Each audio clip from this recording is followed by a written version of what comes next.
Qué hermosa es la meditación de este Evangelio y debemos de sentirnos identificados, ¿no? Cuando dice que nuestro Señor ha venido a buscar lo perdido. Nosotros somos lo perdido, ¿no? Nosotros hemos estado perdidos en el pecado y nuestro Señor y nos pide, como a Zaqueo, que lo recibamos en nuestra casa. Nos ha pedido hospitalidad y está en nosotros decir que sí e invitar a nuestro Señor a pasar a nuestra casa, que en este caso es nuestro corazón. Nosotros somos lo perdido, pero Dios busca nuestra conversión, Dios busca nuestro arrepentimiento, Dios busca entrar a nuestro corazón. Y el día de hoy celebramos el aniversario de la dedicación de nuestra iglesia catedral. Dios que ha querido venir a este pueblo indigno, pecador, y ha querido quedarse con nosotros. La tradición le da especial importancia a este hecho, pues es esta iglesia la cabeza de todas las demás, de todas las otras en nuestra región. Esta celebración nos recuerda que aun cuando la iglesia tiene un fin sobrenatural, aun cuando la iglesia tiene un fin espiritual, su estructura es una estructura visible, formada de personas que viven en un territorio delimitado, bajo una autoridad determinada, que es el obispo. Entonces tenemos que entender que no basta la fe verdadera, no basta una caridad aparente. La comunión con el obispo y la iglesia visible es necesaria, es parte de la tradición. Esta verdad, sin embargo, ha sufrido los últimos años por la expansión de una visión protestantizada de la vida espiritual, que desprecia las cosas materiales y visibles, y lejos de verlos como un medio, las ve como un estorbo. Este es el error de los iconoclastas, de los pietistas, de los calvinistas, de los cancianistas, y que aun cuando todos estos errores y todas estas herejías a lo mejor no nos suenan familiares por su antigüedad, pues se hacen presente en nuestros días y de hecho las vivimos de alguna u otra forma y se presentan a través del modernismo, que bien decía el Papa Pío X, es el cúmulo de todas las herejías. Pero no hay nada más equivocado que este error de pensar que las cosas, que los objetos sagrados, que las personas sagradas, que los lugares sagrados son un estorbo, sino al contrario, en realidad son medios, son puentes necesarios para conectar con lo divino, para conectar con lo espiritual. Una de las grandes campeonas en combatir esta herejía fue Santa Teresa de Ávila. Hace 8 días celebramos su fiesta y esta diócesis de Guadalajara se ha caracterizado por tenerle una especial devoción. Santa Teresa nos recuerda que es a través de la humanidad de Cristo que nosotros somos hechos partícipes de la vida divina. Es a través de su humanidad, es a través de su encarnación que Dios en su sabiduría ha querido participarnos de su vida.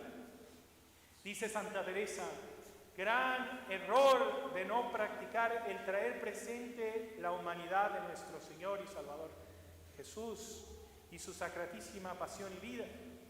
Entonces en su tiempo los pietistas decían que estorbaban los misterios de la encarnación para la unión con Dios y se equivocan. Nada más saludable, ¿no?, que el meditar los misterios de su encarnación. ¿Por qué? Porque a través de esta meditación en los misterios de su humanidad penetramos en lo espiritual, en las realidades más altas. Dice también, quiere su majestad manifestarse al alma por visión imaginaria de su sacratísima humanidad, para que se dé perfecta cuenta y no ignore que recibe tan soberano don. Entonces, a través de la humanidad a través de lo tangible, nosotros penetramos en el misterio de lo intangible. Debemos, por tanto, tenerlos en gran reverencia, todos estos signos, ¿no? El lugar santo, el templo, las personas sagradas, el sacerdote, ¿no? El obispo, tenerlo en gran reverencia, en cuidado, las cosas sagradas, ¿no? Ahí, lamentablemente hoy, ¿no?, se escucha que se habla con irreverencia de cosas sagradas como la sotana, ¿no? Esa cosa, o de los sacramentales. No. Todas estas cosas, por más pequeñas que sean, pues nos comunican y nos conectan con Dios, nos comunican y nos conectan con lo espiritual. Y por lo tanto debemos de tratarlas con respeto y reverencia. Y bueno, es importante tener ciertas observancias generales, ¿no? La iglesia, entonces entender que la iglesia, el templo, es la casa de Dios. Y es un lugar de recogimiento y oración, donde nada se permite menos respetuoso a la majestad divina, que en ella está realmente presente el Santísimo Sacramento de la Eucaristía. Entonces te dice, es que en todos los lugares está Dios. Cierto, en todos los lugares está Dios por su poder, pero en la iglesia está particularmente por su real y sustancial presencia en el sagrario, en la Sagrada Eucaristía, que aunque se esconde, ¿no?, en la forma, bajo los aspectos del pan y del vino, está realmente presente en la Eucaristía, de una manera distinta a la que está en todas las partes. Y por esto mismo corresponde que habite y que esté en un lugar embellecido, adornado, como nuestros antepasados nos dieron ejemplo. Entonces hoy estamos celebrando esta misa en un templo digno y bello. Eso es lo que corresponde a Dios.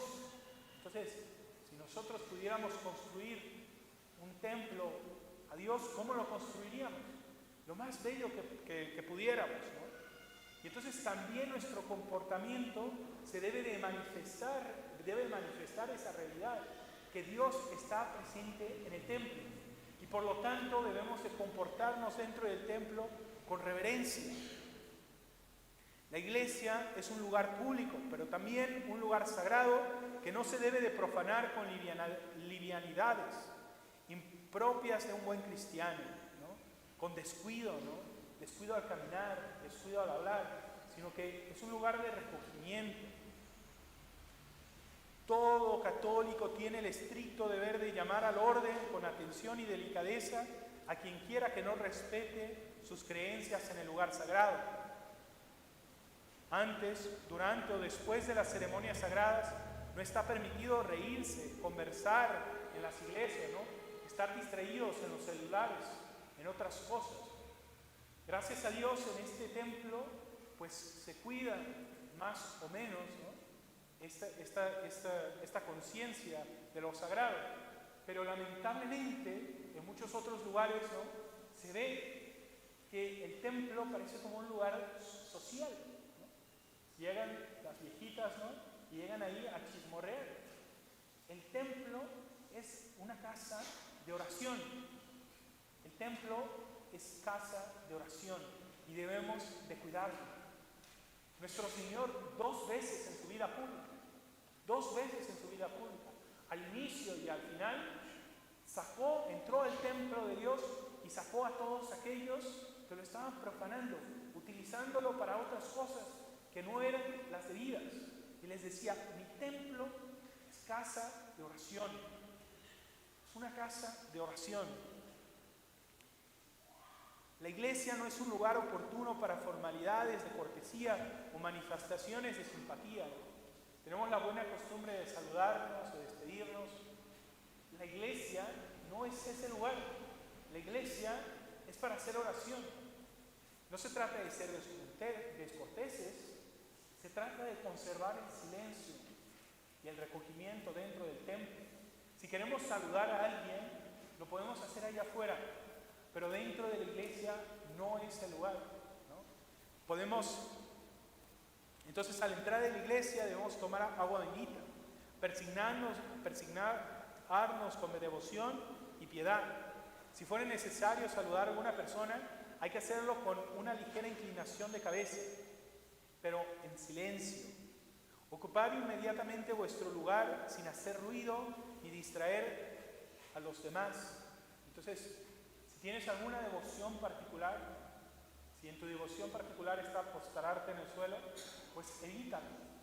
Tienes que comportarte de tal manera que desaparezcas, ¿no? Que no seas notado. ¿Por qué? Porque puedes distraer la oración de otros. Entonces, se habla mucho de la modestia.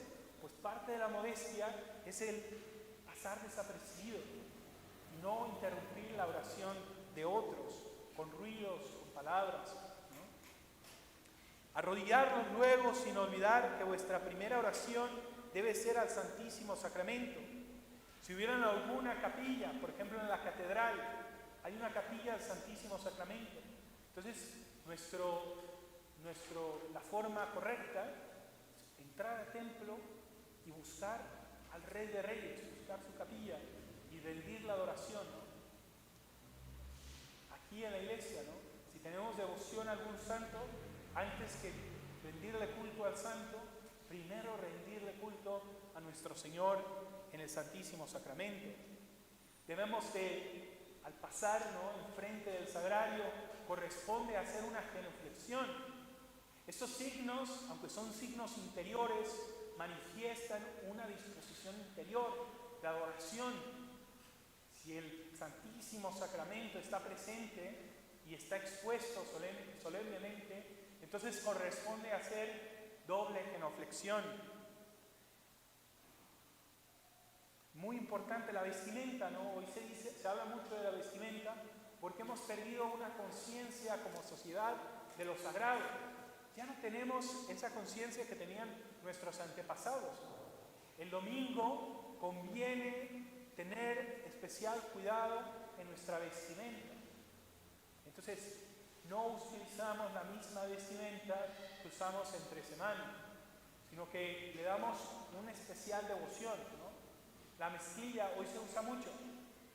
A ver, la mezclilla más bien es para el trabajo, ¿no? Entiendo que hoy ya se ha normalizado, pero corresponde que el domingo se viva de una manera especial, cierto recato, que se manifiesta la devoción no solamente interiormente, pero también exteriormente. Entonces, no solamente con las mujeres, sino también los hombres, ¿no? Entonces, darle un lugar especial al domingo. Las mujeres, ¿no? Se habla de la modestia, que deben de cubrirse, y está bien, pero no solamente se trata de cubrirse, que digo, está bien y es necesario, porque son más allá de una sociedad que las mira como objetos. En la iglesia y en todo lugar, ustedes son hijas de Dios, y como hijas de Dios deben de comportarse a la altura y deben de vestirse a la altura, pero no se trata nada más de cubrirse, se trata de vestirse dignamente, ¿no? Los tenis, por ejemplo, pues no son propios para un domingo, para la Santa Misa del domingo. Y estas exterioridades, ¿no? A lo mejor uno los podrá juzgar, bueno, son superficialidades. Bueno, es que tenemos que entender que Dios quiere ser adorado no solamente en espíritu, pero también con nuestro cuerpo. Que el culto que debemos de rendir a Dios debe de ser hecho con ambos, con nuestro cuerpo y con nuestra alma, porque Él ha sido creador de ambos y por lo tanto merece ser adorado con ambos. Tenemos que recordar que está en nuestra naturaleza manifestar los actos interiores por medio de los exteriores. Y esto, una prueba de esto es la paganidad, ¿no?, de nuestro entorno. Un país que era católico, practicante, ¿no?, ha dejado todas estas prácticas, ¿no?, por el llamado secularismo, ¿no? Se ha secularizado la sociedad, se ha secularizado la iglesia. ¿Y qué pasa? Pues que cuando nosotros dejamos estas prácticas exteriores, como el arrodillarnos para recibir la comunión, como arrodillarnos ante el Santísimo Sacramento, pues perdemos también la devoción interior. Y es prueba clara lo que vemos en las calles. Que el vestirnos, a lo mejor podría vestirnos de manera apropiada para nuestra misa dominical, a lo mejor podrá parecernos algo superficial. Pero hoy vemos que todas estas cosas recordaban y nos recuerdan de la realidad sobrenatural. Y es que finalmente tenemos que entender que si el culto interior, si descuidamos el culto exterior, el culto interior termina perdiéndose. Lo más importante es cierto, es el culto interior, nuestra vida de oración, nuestra conversión personal, pero tiene que ir acompañado de gestos exteriores, tiene que ir acompañado de obras. Y si las obras, si los gestos interiores se pierden, pues también los interiores pues terminan perdiéndose. Entonces pidamos a Dios la conciencia de estos misterios, la conciencia de que en este altar, de que en este lugar se trata algo que nos sobrepasa, que Dios se ha encarnado y se ha hecho hombre para venir a nosotros y para habitar con nosotros, que el fin de esta encarnación es darse a nosotros y habitar en nuestra alma, que hemos sido llamados a una vocación que sobrepasa todo lo terreno, que hemos sido llamados a una vocación celeste, que hemos sido llamados a participar en la vida trinitaria. Cristiano, recuerda tu vocación. En el nombre del Padre, del Hijo y del Espíritu Santo. Amén.